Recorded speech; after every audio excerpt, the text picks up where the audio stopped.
రామాపురం అనే గ్రామంలో ఆర్యన్ అనే యువకుడు తన కుటుంబంతో కలిసి నివసించేవాడు. అతని కుటుంబం సంప్రదాయ రైతు కుటుంబం. అతని తండ్రి రైతు, తల్లి గృహిణి. అతను నిజాయితీగా కష్టపడి పనిచేసే యువకుడు.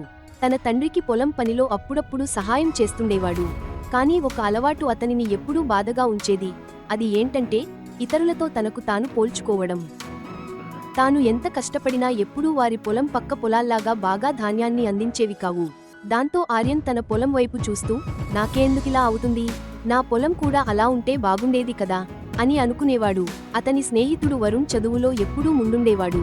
అతన్ని చూసినప్పుడల్లా ఆర్యన్, నేను కూడా ఇంత తెలివైనవాడినై ఉంటే బాగుండేది కదా, అప్పుడు నన్ను కూడా అందరూ పొగిడేవారు అని అనుకునేవాడు. ఆ తర్వాత అతనుకున్న ఆలోచనలను అధిగమించి గొప్ప వ్యాపారవేత్తగా మారి అందరికి ప్రేరణగా ఎలా నిలిచాడో అతని విజయరహస్యం తెలియాలంటే పూర్తి వీడియో మా ఛానల్లో చూడండి.